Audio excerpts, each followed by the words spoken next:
এই যে হাজারে হাজারে মানুষ আপনারা এখানে বসে রয়েছি, আল্লাহকে চিনতে গেলে কি লাগে সেটা পরে আসতেছি। এখন আমার প্রশ্ন, এই ওয়াজ শোনাটা আগে না আল্লাহর হুকুম ফরজে আইন 5 ওয়াক্ত নামাজটা আগে? কথা বলেন। 5 ওয়াক্ত নামাজ এটা অবশ্যক আপনার জন্য নির্দিষ্ট করতেই হবে, না করলে আপনাকে গুনাহগার হতে হবে, জাহান্নামায় জ্বলা লাগবে। এই মজলিসে যে এত মানুষ আমরা বসে রয়েছি, বলেন তো বুকে হাত দিয়ে এশার নামাজ কয়জন আদায় করেছি? একটু খেয়াল করেন। আপনি নিজের বিবেককে প্রশ্ন করেন, আপনার মনকে আপনি প্রশ্ন করেন। আপনি নিজেকে মুসলমান দাবি করতেছেন, মুসলমান হিসাবে ওয়াজের মাহফিল এসেছেন, আপনার ভিতরে নামাজ নাই, আপনি কিসের মুসলমান? কিসের মুসলমান আপনি? লজ্জা লাগে না আপনার নিজেকে মুসলিম পরিচয় দিতে? কে বলেছে আপনাকে মুসলিম পরিচয় দিতে? আপনি এখন ওয়াজ শুনতে এসেছেন কেন? না কলিকাতার বক্তা এসেছে, বাংলাদেশের বক্তা এসেছে। বুঝবেন সেদিন যেদিন আল্লাহর পক্ষ থেকে এর ঘোষণা আসবে, ইলা জাহান্নামা যুমারা, সেই দিন বুঝবেন। মনে হবে আব্দুর রহমানের কথা না, আব্দুর রহমান সেদিন কথাগুলো বলেছিল, যদি পরিবর্তন করতে পারতাম হয়তো বা অনেকেই সেদিন আফসোস করবেন। বন্ধু আমার, সেদিন একবার দুবার না, হাজারো লক্ষ কোটি বার যদি আফসোস করেন, তথাপিও বিন্দু মাত্র উপকার আপনার হবে না। অতএব এখনই আপনাকে সাবধানতা অবলম্বন করা লাগবে। কি সাবধানতা অবলম্বন করবেন? আসেন, আপনার রাসূল আপনার জন্য সেই সমস্ত থিওরি একটার পর একটা সাজেশন দিয়ে গিয়েছেন। সম্মানিত ভাইয়েরা আমার, আল্লাহর নবী মুহাম্মদুর রাসূলুল্লাহ সাল্লাল্লাহু আলাইহি ওয়াসাল্লাম নবী আমার স্পষ্ট ভাষায় ঘোষণা দিয়েছেন, পৃথিবীর মানুষ, আমি মুহাম্মদুর রাসূলুল্লাহ, আমি হলাম তোমাদের শিক্ষক, তোমরা আমাকে ফলো করো, তোমরা আমাকে দেখো। আল্লাহ রাব্বুল আলামিন সে সম্পর্কে কোরআনে নাযিল করলেন। আল্লাহ বলেন, কুল ইন কুনতুম তুহিব্বুনাল্লাহ ফাত্তাবিউনি ইউহিব্বুকুমুল্লাহ। আমার নবীকে সম্বোধন করে মহান রব্বুল আলামিন বলছেন, হে রাসূল, পৃথিবীর মানুষগুলোকে আপনি জানায় দিন, পৃথিবীর মানুষগুলোকে আপনি বলে দিন, ইন কুনতুম তুহিব্বুনাল্লাহ, যদি তারা আল্লাহর ভালোবাসা পেতে চায়, আল্লাহর দয়া পেতে চায়, আল্লাহর রহমত যদি পেতে চায়, ফাত্তাবিউনি ইউহিব্বুকুমুল্লাহ, অবশ্যই তারা যেন আপনার অনুসারী হয়, তারা যেন আপনার অনুকরণ অনুসরণ করে, তারা যেন আপনার ইত্তেবা করে। দুঃখ লাগে, আফসোস হয়, আজকে নবী আসার 1000 বছর পরে বর্তমান সময়ের দিকে লক্ষ্য করলে দেখা যায় আমার সমাজে হাজারো লক্ষ কোটি মুসলমান রয়েছে। তারা নিজেদেরকে মুসলমান দাবি করে বটে, উম্মতি মুহাম্মাদি পরিচয় দেয় বটে, কিন্তু তাদের ভিতরে আমার রাসূলুল্লাহর নিদর্শন বিন্দু মাত্র নাই। ঠিক বলতেছেন? আপনারা ঠিক বললেও ঠিক, না বললেও ঠিক। ঠিক বললেও ঠিক, না বললেও ঠিক।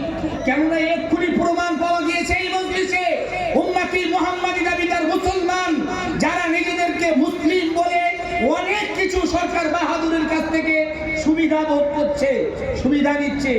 আমরা মুসলিম, আমরা মুসলমান, আমরা সংখ্যালঘু, আমাদেরকে এটা দেন সেটা দেন, অথচ সেই মুসলমান আল্লাহর হুকুম ফরজে আইন এশার নামাজ আদায় করিনি, ওই মুসলমান বলবেন আপনি?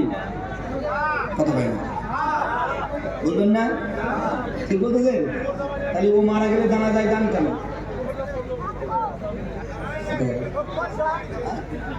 সারা জীবন ফরজ নামাজ নাই, সারা জীবন পেশাব করে পানি নিতে হয় জানে না, মসজিদে জোহরের আজান দিয়ে মসজিদের থেকে পাশ কাটিয়ে চলে যায়, নামাজে যায় না।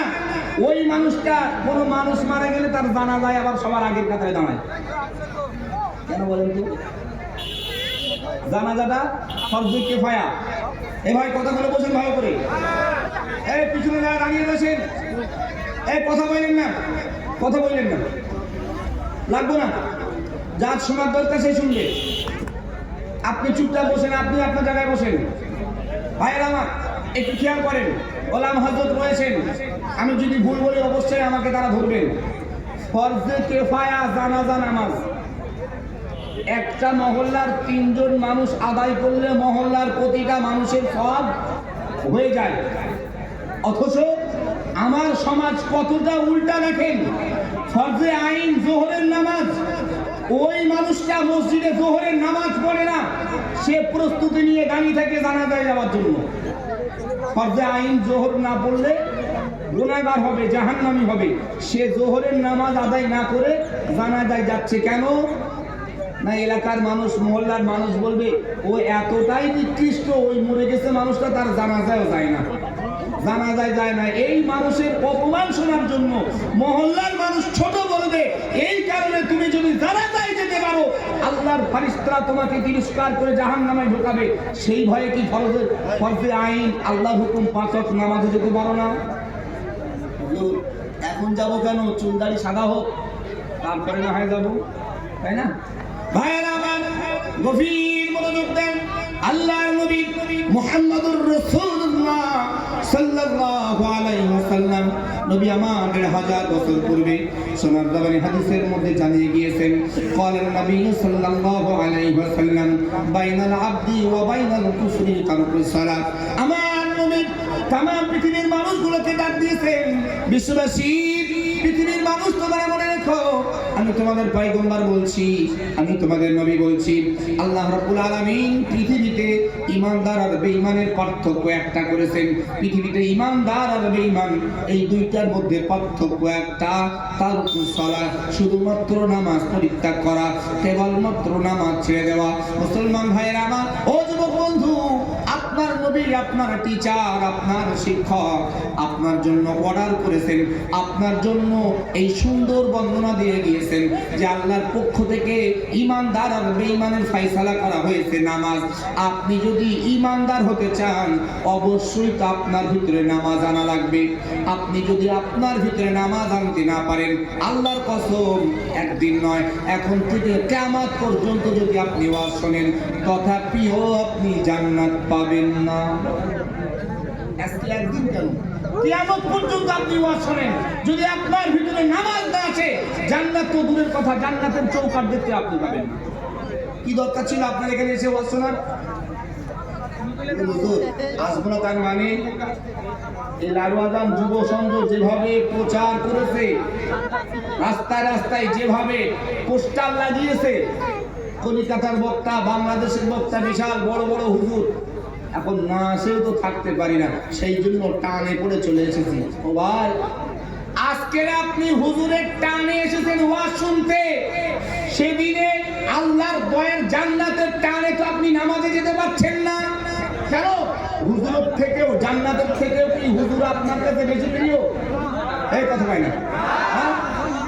হুজুরের টানে যদি আপনি ওয়াজ শুনতে আসতে পারেন, তাহলে জান্নাতের আকর্ষণে, জান্নাত লাভের আশায় কেন আপনি নামাজে যাবেন না? উত্তর দেওয়া লাগবে।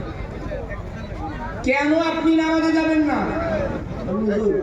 নামাজে গিয়ে তো আর বাটপানি করা যাবে না। কেন না, কোরআন বলেছে, ইন্না সলাতা তানহা আনিল ফাহশাই ওয়াল মুনকার, নিশ্চয়ই নামাজ অহংকারী, গর্ব, ফখর, সমস্ত প্রকার অশ্লীলতা, অন্যায় অপকর্ম থেকে মানুষকে দূরে সরিয়ে আনে। এখন আমি তো সারা জীবন চিটিংবাজি, বাটপাড়ি, জালিয়াতি করে বেড়াচ্ছি, নামাজে গেলে যদি আমার ওগুলো না হয়, তখন আমি খাবো কেমনি? আমার তো কারবারি তো চিটিংবাজ, আমার ব্যবসায়ী তো চিটিংবাজি, ধান্দাবাজি, আমি মানুষকে ধোঁকা দিয়ে টাকা নিই, তাহলে আমি যদি নামাজে যাই, ওইগুলো না হলে আমি খাবো কেমনি? এই চিন্তা হচ্ছে, তাই তো? হাজির মজলিস, গভীর মনোযোগ দেন। আপনাকে বোঝা লাগবে। আমি শুরুতেই বলেছি, আমি আমারটা বুঝে নিতেছি, আপনারটাও আপনাকে বুঝে নিতে হবে, না নিলে আপনার সেই দিনকার অবস্থা খুবই শোচনীয়। কোন দিন? ময়দানে মাহশরে, যেদিন আল্লাহ রাব্বুল আলামিন সিংহাসনে আরোহণ করবেন, আপনার থেকে হিসাব নেবেন। বলবেন কি মৌলবী ওয়াজ করতেছে? আজকের 2024 সনের জানুয়ারির 8 তারিখ, মৌলবীরা শুনে আসতেছি, সেই দাদুর হাত ধরে যখন থেকে ওয়াজে আসতেছি, 6 বছর 7 বছর বয়স থেকে মৌলবীরা বলে কাল কিয়ামত, কাল কিয়ামত। আমার বয়স তো এখন 60, তো এখনো পর্যন্ত কিয়ামত কিছু বুঝলাম না। আবার কবে হবে কিয়ামত? সেই দিনে আল্লাহ রাব্বুল আলামিন হিসাব নেবেন। তো আজকের 2024 সনের 8 জানুয়ারি লালওয়াজান যুব সংঘের উদ্যোগে আয়োজিত মাহফিলে আমি এখানে এসে কি করছি না করছি আল্লাহ সেদিন বুঝবে কেমনে। আচ্ছা, এই জায়গায় এই মানুষগুলো উঠাউঠি করে কেন? আগিয়ে বসাচ্ছে। আচ্ছা ঠিক আছে, আলহামদুলিল্লাহ। আপনি যেটা করছেন কোনো রকমের আওয়াজ না করে এভাবে করে দেন, অসুবিধা নেই। আগায় যাবো, জায়গা কই? আর তো জায়গা নাই, আগায় কই আসবে? যাই হোক, আমি সম্মানিত ভাইদেরকে আমি অনুরোধ করছি যে বহুত মানুষের পিছনে সমাগম হয়েছে, আপনারা যদি অল্প কিছু কিছু একটু এহসান করতেন, সম্মুখের দিকে অগ্রসর হতেন, পিছনের মানুষগুলা বসার একটু সুযোগ পাইত। সেজন্য আমি সম্মানিত ভাইদেরকে আমি অনুরোধ করছি যে আপনারা অল্প অল্প সময় অল্প অল্প আগুয়ায় আসেন, অল্প আগুয়ায় আসেন, একটু দৌড় করেন, আগুয়ায় আসেন, অল্প আগুয়ায় আসেন, অল্প অল্প আগুয়ায় আসেন। প্রত্যেকেই দেখেন, অনেকে ভাই রয়েছেন কোরআন শুনতে এসেছেন, আমরা একটু সবাই করি, তাদেরকে একটু কোরআন শোনার আগে ভাই এই জায়গাটা যারা রয়েছেন একটু আগে আসেন, অল্প আগে আসেন, আগে আসেন, মেহরবানি আগে আসেন, অল্প আগে এসেছেন। আলহামদুলিল্লাহ, হ্যাঁ, আল্লাহ আল্লাহ খায়ের বরকত দান করুন। বলি আমিন। আগে আর আওয়াজ দিয়ে বলি আমিন। আমিন। আমাদের এই সবার কুরবানিকে কবুল করে নেন, বলেন আল্লাহুম্মা আমিন। আমিন। আসেন ভাই আমার, আপনারা যে ধৈর্যশীলতার প্রমাণ দিয়েছেন, অবশ্যই আল্লাহ আপনাদের জন্য এর জাযা বদলা দান করবেন ইনশাআল্লাহ। প্রত্যেকে আসেন। আমি সম্মানিত ভাইদেরকে আমি অনুরোধ করছি, আপনারা নির্ভয় বসে যান, বসে যান, বসে যান, এখন বসে যান, এখন বসে যান, গায়ে মিলে মিলে বসে যান। ঠান্ডার দিন, ওদিকে আমাদের কষ্ট হবে না। যদি অল্প ফাঁকা থাকে সেখানে ইবলিশ শয়তান আসবে আর ওখানে ঠান্ডাও লাগবে, গতিকে আপনারা গায়ে মিলে মিলে বসে যান। আমি অনুরোধ করছি সম্মানিত ভাইদেরকে, আপনারা দয়া করে গায়ে মিলে মিলে বসে যান। আপনাদেরকে সবাই আল্লাহর রহমত হবে আপনাদের উপরে। সম্মানিত ভাইরা আমার, যারা দাঁড়িয়ে গেছেন বসে পড়েন। হাজির মাজলিস, যে কথা বলতেছিলাম, অনেকেই ভাবতেছেন যে কবে কিয়ামত হবে, কবে আল্লাহ বিচার করবেন। তো সেই বিচার দিবসে আজকে 2024 সনে রাত্র 9:30 বাজতে যায়, এখন আমি কি করছি না করছি আল্লাহ সেই দিবসে জানবেন কেমনে? প্রশ্ন আসতেছে, তাই না? একটু আসেন, আমরা পবিত্র কোরআনের আলোকে এর উত্তর খুঁজি। সম্মানিত ভাইয়েরা আমার, আল্লাহ রাব্বুল আলামিন সে সম্পর্কে পবিত্র কোরআনে আয়াত নাযিল করলেন। আল্লাহ বলছেন, ওয়া কুল্লু ইনসানিন আনজালনাহু তাইরাহু ফি উনুকি অনুখরিজু লাহু ইয়াওমাল কিয়ামাতি কিতাবান ইয়ালকাহু মানসুরা। আল্লাহ রাব্বুল আলামিন বলছেন, বিশ্ববাসী, পৃথিবীর মানুষ, তোমরা মনে রেখো, আমি তোমাদের রব ঘোষণা দিলাম, আমি তোমাদের রব, তোমাদের জন্য ঘোষণা দিয়ে বলছি, আমি আল্লাহ রাব্বুল আলামিন তোমাদের প্রত্যেকের কৃতকর্মগুলো লিপিবদ্ধ করাচ্ছি। মুসলমান ভাইয়েরা আমার, যেমন নাকি আমরা জীবনে যা কিছু করি তার হিসাব নিকাশ নেওয়ার জন্য, ও ব্যবসায়ী ভাই যারা রয়েছেন, আপনারা যারা ব্যবসা করেন, আপনার দোকানের হিসাব মেলানোর জন্য প্রত্যেক দিনকার বেচা কেনা আপনি লিপিবদ্ধ করেন। রাত শেষে, দিন শেষে রাত যখন আসে, দোকান বন্ধের আগে আপনি সব হিসাব মিলিয়ে নেন। মুসলমান যারা চাষি রয়েছেন, আপনি আপনার চাষে কত খরচ করছেন সব পুরো লিপিবদ্ধ করে রাখতেছেন। চাষ শেষে ফসল কেটে যখন আপনি ঘরে তুলে সেগুলো বিক্রয় করতেছেন, আপনি হিসাব করতেছেন আপনার চাষে লাভ হয়েছে না লোকসান হয়েছে। ঠিক তদ্রূপ একইভাবে আল্লাহ বলছেন, বান্দা বান্দি, আমি তোমাদের প্রত্যেকটা পদক্ষেপে, প্রত্যেকটা পায়ে পায়ে যা কিছু তোমরা করতেছো সব লিপিবদ্ধ করাচ্ছি। আমি আল্লাহ লিপিবদ্ধ করানোর জন্য দুইজন রাইটার তোমাদের দুই কাঁধে নিযুক্ত করে রাখছি। মুসলমান বন্ধু আমার, আপনার প্রত্যেকটা কাজ, প্রত্যেকটা কথা, প্রত্যেকটা ভালো কাজ, মন্দ কাজ সব সেই ফেরেশতারা লিপিবদ্ধ করিয়ে রাখছে।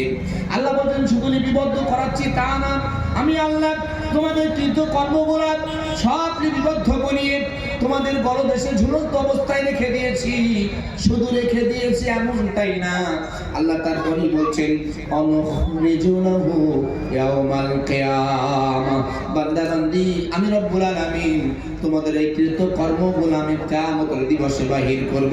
মুসলমান বন্ধু আমার, ও সম্মানিত মায়েরা, আপনি পৃথিবীতে অন্যায় করতেছেন, ভাবতেছেন কোনো মানুষ আপনাকে দেখতেছে না, আপনি গোপনে কারো কোনো জিনিস গোপনে নিতেছেন, আপনার স্বামী অজান্তে আপনি পরপুরুষের সঙ্গে অবৈধ সম্পর্কে লিপ্ত হতেছেন। ও যুবক বন্ধু, আপনার নিজের বিবি থাকার পরেও পরনাশীতে আসক্ত হয়ে আপনি জেনা ব্যভিচারে লিপ্ত হচ্ছেন, ভাবতেছেন পৃথিবীর কোনো মানুষ আপনাকে দেখতেছে না, কিন্তু আল্লাহ রাব্বুল আলামিন সমস্ত অবগত রয়েছেন। সেই জন্যই আল্লাহ বলতেছেন, বান্দা বান্দি, আমি তোমাদের এই কৃত কর্মগুলো কিয়ামতের দিবসে বাহির করব। শুধু বাহির করব তা না, আল্লাহ বলছেন কিতাবাইয়ালকাহু মানসুরা। ও বান্দা, এটাও মনে রেখো, আমি আল্লাহ রাব্বুল আলামিন তোমাদের সেই কৃত কর্মগুলা আমি আল্লাহ একটা কিতাবের আকারে বাহির করব। পূর্ণাঙ্গ একটা কিতাবের আকার নিয়ে আমি আল্লাহ তোমাদের সম্মুখে পেশ করে দেব। আর তোমাদেরকে সম্বোধন করে সেদিন আমি আল্লাহ বলবো, ইকরা কিতাব। আল্লাহ বলছেন, সেই দিবসে আমি তোমাদের কাছে একটা কিতাবের আকার নিয়ে তোমাদের আমলনামাটা পেশ করব, আর তোমাকেই ডেকে বলবো, ইকরা কিতাব, পড়ো এই কিতাব, এই বইটা পড়ো, এই পুস্তকটা পড়ো। কাফা বিনাফসিকাল ইয়াউমা আলাইকা হাসিবা। আর আজকের দিনে তুমি নিজে নিজে তোমার হিসাব বসো, তোমার হায়াতে জিন্দেগিতে কতটা তুমি সফলতা অর্জন করতে পেরেছিলে, তোমার আমলনামায় কতটা নেক আছে আর কতটা গুনাহ আছে, তুমি নিজেই হিসাব মেলাও। আজকের দিনে তুমি যদি আমলের দিক দিয়ে, নেকের দিক দিয়ে বেশি অর্জন করে রাখতে পারো, নিশ্চিতভাবে তুমি জান্নাতি। আর যদি তোমার গুনাহের দিকটা ভারী হয়, গুনাহটা বেশি হয়, তোমার জন্য রয়েছে আমি আল্লাহর পক্ষ থেকে কঠিনতম শাস্তির ব্যবস্থা। হাজিরে মাজলিস, আপনি আজকে কি করছেন না করছেন, সেদিন সবগুলো আপনার চোখের সামনে আল্লাহ রাব্বুল আলামিন দেখায় দিবে। সেদিন আপনি পালিয়েও যেতে পারবেন না, সেদিন আপনি অস্বীকারও করতে পারবেন না। অতএব আপনার কাছে আমার রিকোয়েস্ট, অনুরোধ, এখনো সময় রয়েছে, পরিবর্তন হন, নিজেকে আল্লাহর দিকে রুজু করান, আল্লাহ এবং রাসূলকে সন্তুষ্ট করার জন্য যেগুলো করণীয় সেইগুলোর দিকে আগ্রহী হন। এখন বলবেন করণীয় কি? দুঃখ লাগে, আফসোস হয়, আজকে আমরা নিজেদেরকে মডার্ন সাজিয়ে কতটা নিম্নমুখী হতে চলেছি। একটু বাস্তব দৃষ্টান্ত আপনার কাছে তুলে ধরি। সভাপতি সাহেব বলছিলেন, হুজুর একটু পিতা মাতার সম্পর্কে আলোচনা আপনি রাখবেন।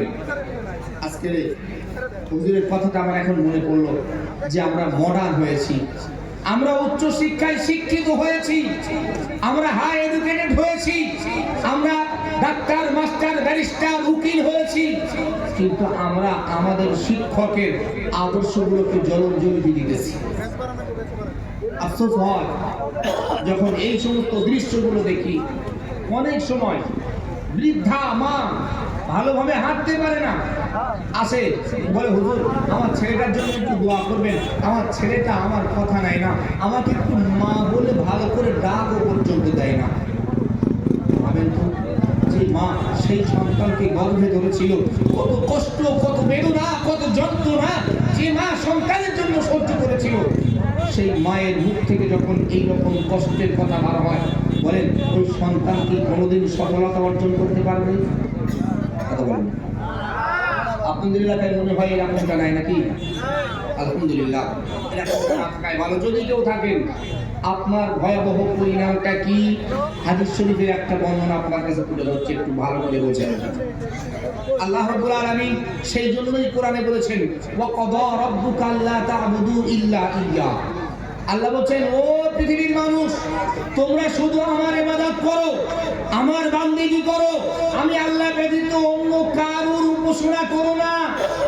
ওয়াবিল ওয়ালিদাইনি ইহসানা, আমার বান্দেগি করার সাথে সাথে তোমরা তোমাদের পিতামাতার সঙ্গে সৎ আচরণ করো। দুঃখ লাগে, এই মজলিসে যারা রয়েছেন মাতা পিতার সঙ্গে অসৎ আচরণ করেছেন, আজকের থেকেই তাওবা করেন। বাবা মা যদি হায়াতে থাকেন তাদের কাছে যে ক্ষমা চান, যদি মারা যায় কবরের কাছে যে দোয়া করেন তাদের মাগফিরাতের জন্য, তাদের থেকে ক্ষমা চান। আল্লাহ চাইলে আপনি নিষ্কৃতি পাবেন, অন্যথায় না। কেন? আপনার রাসূল সেই শিক্ষা আপনার জন্য দিয়েছেন। বলবেন কি শিক্ষা? একটুখানি হাদিস শরীফ শুনেন। কোন একদিন নবী আমার সাহাবাদেরকে সঙ্গে নিয়ে বার হয়েছেন সফরে। রাস্তায় যেতে যেতে যেতে যেতে হঠাৎ নবী আমার নিজেকে একটু ক্লান্ত বোধ মনে করলেন। সাহাবাদের বললেন, সাহাবারা আমি তো একটু ক্লান্ত বোধ মনে করছি, আমার একটু বিশ্রামের প্রয়োজন, তা তোমরা একটা তাঁবু গাড়ার ব্যবস্থা করো, আমি একটু বিশ্রাম দেব। সম্মানিত ভাইরা আমার, হাদিস শরীফ প্রমাণ দেয় আল্লাহর নবী যখনই সাহাবাদেরকে বললেন, ও সাহাবারা আমি নবী একটু বিশ্রাম নিতে চাই, তোমরা একটা তাঁবুর ব্যবস্থা করো। সঙ্গে সঙ্গে সাহাবায়ে কেরাম তাঁবু গাড়ার ব্যবস্থা করলেন, তাঁবুর কাজ করতেছেন। এমন সময় রাহমাতুল লিল আলামিন তাকায় দেখছে দূর থেকে একজন বৃদ্ধা মহিলা আস্তে আস্তে গুটি গুটি পায়ে তাঁবুর দিকে আগায় আসতেছে। রাহমাতুল লিল আলামিন মহিলার দিকে নজর রাখলেন। কিছু সময় পর আমার নবী বুঝতে পারলেন কে ওই মহিলা। সম্মানিত হাজিরিন ও ধার্মিক মায়েরা, আপনার নবী আমার নবী, আপনার আমার টিচার, আপনার আমার শিক্ষক মুহাম্মদুর রাসূলুল্লাহ সাল্লাল্লাহু আলাইহি ওয়াসাল্লাম যখনই বুঝতে পারলেন ওই মহিলাটাকে, সঙ্গে সঙ্গে নিজের মাথার পাগড়ি মুবারকখানা আল্লাহর জমিনের উপরে বিছায় দিতে লাগলেন। সাহাবা কেরাম দেখছেন আমার নবী নিজের মাথার পাগড়ি মুবারকটা আল্লাহর জমিনে বিছাতে লাগতেছেন। নবী আমার পাগড়ি মুবারক বিছায় দিলেন। কিছু সময় পর ওই বৃদ্ধা মহিলাটা তাঁবুর সম্মুখীন হয়ে যায়। রাহমাতুল লিল আলামিন ডাক দিলেন, মা আপনার আসল সংরক্ষিত, আপনার আসল সংরক্ষণ করা রয়েছে। ও মা আপনি আপনার আসলটা গ্রহণ করেন। হযরত মুহাম্মদুর রাসূলুল্লাহ সাল্লাল্লাহু আলাইহি ওয়াসাল্লাম বৃদ্ধা মহিলাকে তার পাগড়ির উপরে বসিয়ে দিলেন। কিছু সময় একে অপরের মধ্যে কথোপকথন হয়। নবী আমার কিছু সময় কথা বলার পর বৃদ্ধা মহিলাটা নবীর থেকে বিদায় নিয়ে চলে গেলেন। সাহাবা কেরাম ডাক দিলেন, ইয়া রাসূলুল্লাহ, ইয়া হাবিবাল্লাহ, নবী গো বেয়াদবি ক্ষমা করবেন, আমাদের বড়ই জানতে ইচ্ছা জাগতেছে কে ওই ভাগ্যবতী মহিলা। ওগো আল্লাহর নবী, কে ওই মহিলা, কার এত সম্মান যে রাহমাতুল লিল আলামিনের পাগড়ি মুবারকের উপরে বসেছেন? আমার নবী রহমতের নবী, মায়ার নবী আমার চোখের পানি ছেড়ে দেয়, চোখ দিয়ে নবী টপ টপ করে পানি পড়ে। সাহাবাদের কাছে বন্দনা দিতেছে, ও সাহাবারা তোমরা কি শুনবা কে ওই মহিলা? সাহাবারা তো ইয়া রাসূলুল্লাহ বড় ইচ্ছা জাগতেছে কে ওই ভাগ্যবতী মহিলা যার জন্য আপনি আপনার মাথার পাগড়ি মোবারক বিছায়া দিয়েছেন। নবী বলছেন, সাহাবারা শোনো, তোমরা যেই মহিলাকে দেখতেছো ওই মহিলাটা অন্য কেউ না, ওই মহিলাটা হলো আমি মুহাম্মদুর রাসূলুল্লাহ দুধ মাতা হযরত হালিমাতুস সাদিয়া। আমার নবী চোখের পানি ছেড়ে দিয়ে বন্দনা দিতেছেন, ও সাহাবারা আমি নবী মুহাম্মদুর রাসূলুল্লাহ সাল্লাল্লাহু আলাইহি ওয়াসাল্লাম 6 মাস মাতৃগর্ভে থাকাকালীন আমি আমার আব্বাকে হারায় ফেলেছি। সাহাবারা আমি নবী 6 বছর বয়সে আমার মাকেও হারায় ফেলেছি। ও সাহাবারা আমি মুহাম্মদুর রাসূলুল্লাহ সাল্লাল্লাহু আলাইহি ওয়াসাল্লামকে আল্লাহ রাব্বুল আলামিন জগৎবাসীর জন্য শিক্ষক করে পাঠিয়েছেন। সাহাবারা আমি নবী ইন্তেকাল হয়ে যাব, আমি নবী পৃথিবীর জমিন থেকে পর্দা নেব, বিদায় নেব। আমার উম্মতেরা তারা খুঁজতে লাগবে আমাদের শিক্ষক পিতামাতার সঙ্গে কি রূপ আচরণ করেছে। ও সাহাবারা আমার বাবা নাই, মা নাই, আমি বাবা মার সঙ্গে কি রূপ আচরণ করব? আমার সাহাবারা কেমনে জানবে? আমার উম্মতেরা কেমনে জানবে? ও সাহাবারা শোনো, যার কারণেই আমি মুহাম্মদুর রাসূলুল্লাহ সাল্লাল্লাহু আলাইহি ওয়াসাল্লাম দুধ মাতার সঙ্গে এমন আচরণ করে গেছি যাতে করে বিশ্বের মানুষ বুঝতে পারে আমাদের শিক্ষক যদি গর্ভধারণকারিণী মা থাকতেন মায়ের সঙ্গে কেমন আচরণ করতে। আরো চিৎকার দিয়ে বলেন সুবহানাল্লাহ। ও মুসলমান সেই নবী আপনার টিচার, যিনি মায়ের সঙ্গে কেমন সম্পর্ক করা লাগবে, কি আচরণ করা লাগবে তার দৃষ্টান্ত দিয়েছেন। বন্ধুরে, যারা আজকের এই বাবা মায়ের সঙ্গে অসৎ আচরণ করতেছেন, আমি আপনার হাত ধরে অনুরোধ করে বলে যাচ্ছি, একটুখানি খেয়াল করেন। রহমাতাল লিল আলামিন হাদিস শরীফের স্পষ্ট ভাষায় বর্ণনা রয়েছে, আমার নবী কোন একদিন মদিনার রাস্তা দিয়ে হেঁটে হেঁটে যাচ্ছেন, এমত সময় হঠাৎ করে রহমাতাল লিল আলামিন থমকে দাঁড়ায় গেলেন। সাহাবায়ে কেরাম রয়েছেন, নবী আমার দাঁড়িয়ে যে নবীর চোখ দিয়ে পানি ঝরা শুরু হয়েছে। রহমাতাল লিল আলামিনকে জিজ্ঞাসা করে, ইয়া রাসূলুল্লাহ, ইয়া হাবিবাল্লাহ, নবী গো, আপনার কি শারীরিক কোনো অসুবিধা হচ্ছে যে আপনি কাঁদতেছেন? আপনার বুঝি অনেক কষ্ট হতেছে? নবী বললেন, না, আমার শারীরিক কোনো অসুবিধা নাই। সাহাবা কেরাম জিজ্ঞাসা করেন, ইয়া রাসূলুল্লাহ, আপনার কি পরিবারের জন্য কষ্ট হচ্ছে যে আপনি কাঁদতেছেন? নবী বললেন, না ও সাহাবারা, আমার পরিবারের জন্য কষ্ট হয় না, আমার শারীরিক কোনো অসুবিধা না। ও সাহাবারা, যাও মদিনার সমস্ত রাস্তায় খবর দাও, সমস্ত অলিতে গলিতে খবর পৌঁছে দাও যে অমুক জায়গায় যে কবরস্থান রয়েছে, সেইখানে যাদের যাদের কবর মাইয়ের দাফন করা রয়েছে, তারা প্রত্যেকেই যেন যে যার মাইয়েতের কবরের সম্মুখে দাঁড়ায় যায়। মুসলমান ঘরের মায়েরা ও সম্মানিতা মায়েরা, গভীর মনোযোগ দেন।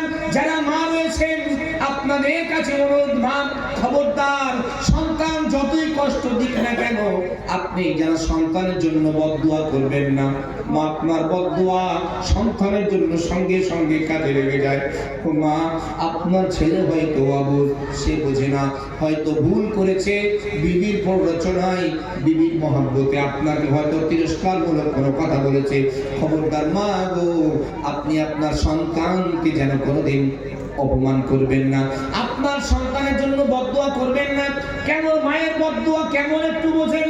আমার নবী ডাক দিয়েছেন, সাহাবারা তোমরা খবর দাও, কাদের মায়ের অমুক কবরস্থানে রয়েছে, তারা প্রত্যেকেই যেন প্রত্যেকের মৃত ব্যক্তির কবরের সম্মুখে দাঁড়ায় যায়।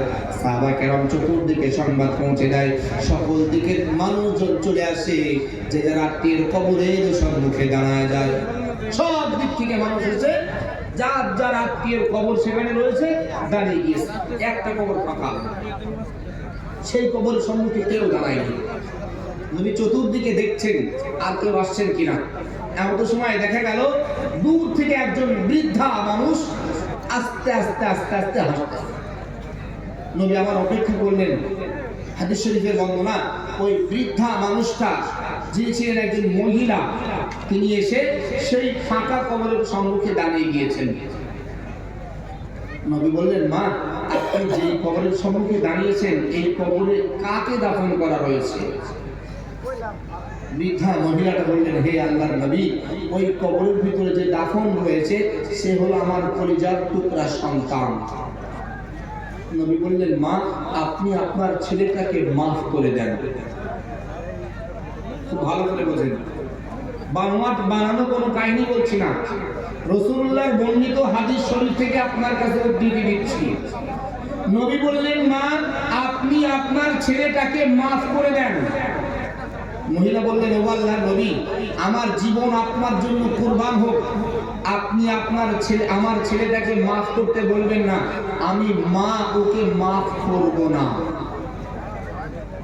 নবী বললেন, মা গো, আপনার সন্তান কি এমন অপরাধ আপনার কাছে করেছে যে আপনি তাকে মাফ করবেন না? ভাইরা আমার, ও যুবক বন্ধু আমার, যারা বাবা মার সঙ্গে অসৎ আচরণ করতেছেন, একটু মনোযোগ দেন। আল্লাহর নবী মুহাম্মদুর রাসূলুল্লাহ সাল্লাল্লাহু আলাইহি ওয়াসাল্লাম বৃদ্ধা মহিলাকে বলে, মা, কি অপরাধ আপনার সন্তান আপনার জন্য করেছে যে আপনি তাকে মাফ করবেন না?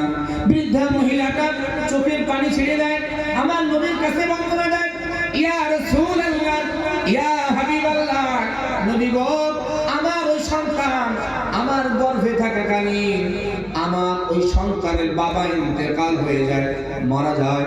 নবী গো, আমার সন্তান ভূমিষ্ঠ হওয়ার পর আমি ওর মা অসহায় অবস্থায় দারিদ্রতা নিয়ে মানুষের কাছে চেয়ে চিনতে লালন পালন করি। এক পর্যায়ে ও বড় হয়, আমি ওকে একটা বিবাহ বন্ধনে আবদ্ধ করিয়ে দিই। ও আল্লাহর নবী, আমি ওর চোখে সুন্দরী একটা রমণী দেখে বিবাহ ব্যবস্থা করেছি। বিবাহ বন্ধনে আবদ্ধ হওয়ার পর হঠাৎ একদিন আমার ওই সন্তান আমাকে আমার গালে একটা থাপ্পড় দেয়, কোনো কথা না। আমি জিজ্ঞাসা করি, কোনো উত্তর দেয় না। সে তার বিবির প্ররোচনায় আমাকে একটা থাপ্পড় দিয়েছে।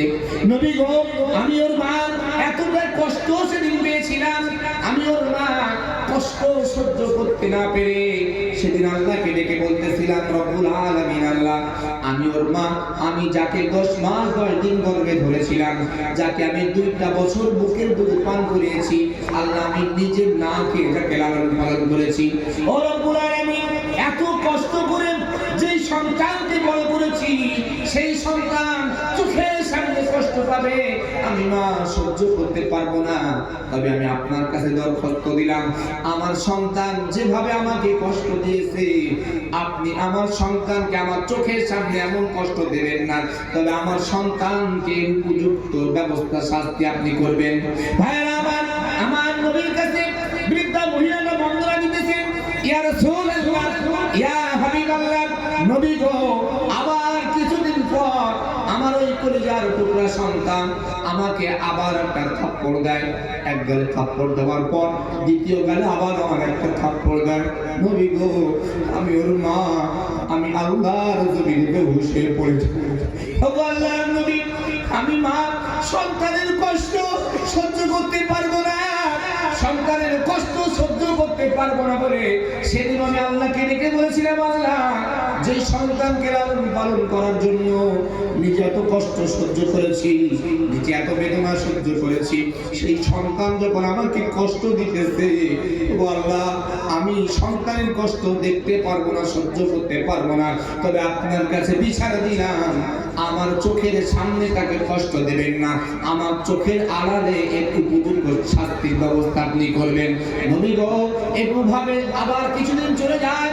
আবার কয়েকদিন পরে আমার ওই সন্তানটা তার বিবির কথা মতো আমি ওর মা আমার পেটে একটা লাথি মারে। ওগো আল্লাহর নবী, আমার পেটে যেদিন আমার সন্তানটা লাথি মেরেছিল, আমি ওর মা সহ্য করতে পারি নাই। সেদিন আল্লাহকে ডেকে বলেছিলাম, রব্বুল আলামিন আল্লাহ, যেই সন্তানকে এই পেটে ধরেছি, সেই পেটে যখন সেই সন্তান লাথি মেরেছে, আল্লাহ আমি আর সহ্য করতে পারতেছি না, আপনি দয়াময় আমার এই সন্তানের যোগ্য শাস্তির ব্যবস্থা আপনি করে দেন। ওগো নবী গো, যখনই আমি মা আমার মুখ থেকে এমন কথা বার হয়, সঙ্গে সঙ্গে আমি আমার চোখের সামনে দেখছি আমার ওই সন্তান আমার চোখের সামনে ছটফট ছটফট করতে করতে মারা যায়। নবী গো, আপনি আমার জান আপনার জন্য কুরবানি করতে রাজি রয়েছি, তবে আমি আমার এই ছেলেটাকে মাফ করতে রাজি নয়। আমার নবীর চোখ দিয়ে পানি ঝরে, মা গো, আপনি কি জানেন আপনার ছেলের কবর অবস্থাটা কেমন? বুড়ি বলে, না না ইয়া আল্লাহর রাসূল, আমি জানি না, জানার দরকার নাই, তবে আমি আমার ছেলেকে মাফ করব না। নবী বললেন, মা, আপনি যদি নিজে দেখেন আপনার ছেলের কবরের অবস্থা কেমন, তাহলে কি আপনি আপনার ছেলেটাকে মাফ করতে পারবেন? বৃদ্ধা মহিলা কয়, জি, যদি আমি দেখি তাহলে চিন্তা করে দেখব। আমার নবী আল্লাহর কাছে ফরিয়াদ করলেন, রব্বুল আলামিন আল্লাহ, বৃদ্ধা মহিলার অন্তরের চক্ষুখানা আপনি খুলে দেন। আল্লাহর পক্ষ থেকে সঙ্গে সঙ্গে বৃদ্ধা মহিলার অন্তরের চক্ষুখানি খুলে দেওয়া হয়। বৃদ্ধা মহিলা তাকায় দেখে তার ছেলের কবরের ভয়াবহ আযাব। আমার নবীর কাছে সঙ্গে সঙ্গে বৃদ্ধা মহিলা হাত জোড় করে ক্ষমা চায়, ও নবী, আমি মা যেই ছেলেকে গর্ভে রাখার জন্য এত যন্ত্রণা সহ্য করেছি, ও আল্লাহর নবী, যেই ছেলে যখন আমার গর্ভে ছিল, আমি মা জানি কত কষ্ট সহ্য করা লাগে, কত কষ্ট সহ্য আমি করেছি। আমি সেই মা, আমার ছেলের কবরের যে অবস্থা, ছেলের কবরের যে ভয়াবহ আযাব, আমি সহ্য করতে পারতেছি না। ও আল্লাহর নবী, আমি ওর মা আপনার কাছে বলতেছি, আমার ছেলের জীবনের সব অপরাধ আমি ওর মা ওকে ক্ষমা করে দিয়েছি। আল্লাহর রাস্তে আপনি একটু আল্লাহর কাছে দোয়া চান, আল্লাহ যেন আমার ছেলের কবর আযাবকে মাফ করে দেয়। হায় আমার ও মুসলমান, আপনার মা, আপনি জানেন না কতটা কষ্ট আপনার জন্য সহ্য করেছে। আপনার মা আপনাকে গর্ভে ধরার জন্য কত কষ্ট সেই মাকে মা বলে ডাক দেন না, সেই মায়ের সঙ্গে ভালো কথা বলতে পারেন না, সেই মায়ের সঙ্গে সৎ আচরণ করেন না, ও যুবক বন্ধু, ও মুরব্বিয়ান সমাজ, হাত জোড় করে বলে যায়, খবরদার মায়ের সঙ্গে যাদের অসৎ আচরণ রয়েছে, এখনো জীবনে বেঁচে রয়েছেন, আপনি আপনার মায়ের কাছে যে ক্ষমা চান, মা যদি ক্ষমা না করে, আল্লাহর কসম আপনার জন্য জান্নাত পাওয়া যাবে না। মায়ের সঙ্গে বাটপাড়ি চিটিংবাজি, মায়ের সঙ্গে যারা বিয়াদবি করতেছেন, মনে রাখবেন আল্লাহ আপনাকে ছাড়বেন না। অতএব সাবধান। আপনার রাসূল সেই জন্য নিজের বাবা মা না থাকার পরেও দুধ মাথার সঙ্গে এমন আচরণ করে দেখিয়ে দিয়েছেন। আপনি কি জানেন আপনার বাবা মা আপনার জন্য কতটা ত্যাগ স্বীকার করেছে? আপনি আজকে ভুলে গিয়েছেন না? আজকে আপনি মাস্টার হয়েছেন, আজকে আপনি ব্যারিস্টার হয়েছেন, আপনি জানেন আপনার বাবা নিজে না খেয়ে আপনার পরীক্ষার ফিস দেওয়ার জন্য টাকা আপনার জন্য অ্যাকাউন্টে পাঠিয়েছে, বাই পোস্টে পাঠিয়েছে।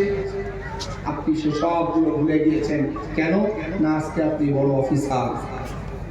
সম্মানিত হাজিরিন, ওই জন্য বলি ইসলামী জ্ঞান অর্জন করাটা আবশ্যক। আজকে এই যে অন্যায়গুলো চলতেছে, বাবা মাকে বৃদ্ধাশ্রমে পাঠাচ্ছে। আচ্ছা বলেন তো, এই মজলিসে আপনারা তো হাজার হাজার মানুষ রয়েছে, আপনারা কি কোনোদিন শুনেছেন কোন হাফেজ মাওলানা তার বাপ মাকে বৃদ্ধাশ্রমে দিয়েছে? কথা ভাই শুনছেন? শুনছেন কাদের? কেউ মাস্টার, কেউ ডাক্তার, কেউ ইঞ্জিনিয়ার। আচ্ছা কেন? কারণ একটাই, তাদের ভিতরে কোরআনের শিক্ষা নাই। কোরআনের শিক্ষা অর্জন না করার কারণে তারা জানছে না বাবা মার সঙ্গে কি উপাচরণ করা লাগে। কেননা একমাত্র কোরআনই রয়েছে সমগ্র পৃথিবীতে।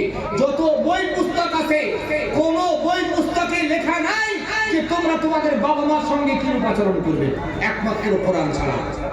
আপনি তো আপনার ছেলেটাকে কোরআনের শিক্ষা দেন নাই, আপনি তো আপনার মেয়েটাকে কোরআনী জ্ঞান দেন নাই, তাহলে সে বুঝবে কেমনে আপনি বাপ মা আপনার সঙ্গে কিরূপ আচরণ করতে হবে? অতএব যেমন ভাবে ছেলে মেয়ে যারা বাপ মার সঙ্গে অন্যায় আচরণ করছেন, ঠিক তদ্রূপ ভাবে যারা পিতা মাতা রয়েছেন, আপনাদেরকেও সজাগ হওয়া লাগবে যে আপনাদের ছেলে মেয়েদেরকে কোরআনী শিক্ষা দেওয়ার প্রয়োজন আছে না নাই। একটু সজাগ হন। আপনি কোরআনী শিক্ষা দিলে তাহলে আপনার ছেলেটা কোনোদিনই আপনাকে অসম্মানজনক কথা বলতো না। কারণ কোরআন তার বিশদ বর্ণনা দিয়েছে, বহু বর্ণনা কোরআনের মধ্যে রয়েছে। সম্মানিত ভাইরা আমার, অনেক ভাই দাঁড়িয়ে রয়েছেন, তাদেরকে একটু বসার ব্যবস্থা করা লাগবে। কমিটির সদস্যবৃন্দ যারা রয়েছেন, প্রয়োজনে আপনারা প্যান্ডেলের এ সাইড খুলে দেন। কেননা এখন তো আমি আপনাদের মনে করেন লোকাল, কলকাতা মানে লোকাল, যেহেতু আমি এই এলাকায় অনেক প্রোগ্রাম করেছি। আপনাদের পার্শ্ববর্তী গত বছরের প্রোগ্রাম করেছি এই হাতিশালা হাফিজিয়া মাদ্রাসায়, আপনাদের চাম্পুপাড়া হাফিজি মাদ্রাসা, মুফতি আবুল বাশার সাহেবের মাদ্রাসা, এই সব জায়গায় আমি প্রোগ্রাম করেছি। আমাকে হয়তো অনেকেই চিনছেন, কিন্তু আমার পরে যিনি আসবেন আপনাদের মুখ্য মেহমান বাংলাদেশ থেকে এসেছেন। আমি মনে করি না আপনাদের লোকাল, ঘরের ছেলে, ডাক দিলে চলে আসবো, কিন্তু বাংলাদেশি হুজুর যিনি, তাকে তো আর ডাকলেই পাওয়া যাবে না, কারণ ভিসার ব্যাপার আছে। অতএব আপনাদের জায়গা বাড়ানোর ব্যবস্থা করা লাগবে। সম্মানিত ভাইয়ের আমার, একটু জিকির করেন সুবহানাল্লাহ।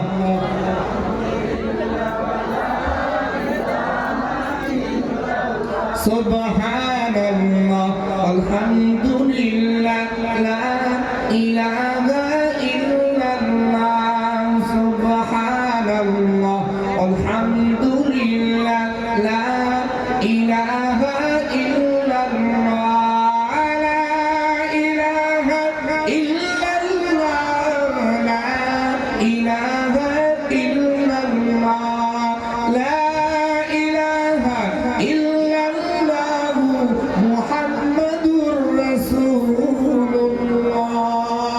সাল্লাল্লাহু আলাইহি ওয়াসাল্লাম। হাজির মজলিস, কষ্ট পাচ্ছেন আপনারা? আপনারা কষ্ট পাচ্ছেন না তো? বেশি সময় আমি আপনাদের নষ্ট করব না, যেহেতু আপনারা অধীর আগ্রহে রয়েছেন। বাংলাদেশি হুজুর এসছেন, তিনি আপনাদের সম্মুখে অনেক মূল্যবান তথ্য দেবেন, খুব সুন্দর আলোচনা করবেন। আমি অল্প সময়ের মধ্যেই আপনাদের থেকে বিদায় নেব। তার আগে আবারও বলছি, একটু একটু করে যদি মেহরবানি করে সামনের ফাঁকা জায়গাগুলো আপনারা পূরণ করতেন। একটু একটু আসবেন ভাই। বারবার আপনাদের বলতে আমার নিজেকেই মানে খারাপ লাগতেছে, তারপরে বলছি যে তারাও তো আমাদের ভাই, তারাও তো দেখো, কোরআন শোনার জন্য আমি এসেছে। সম্মানিত মুরব্বী দিওকে, আমার মেহমান দিওকে আমি অনুরোধ করছি আপনারা অল্প অল্প চেপে বসেন।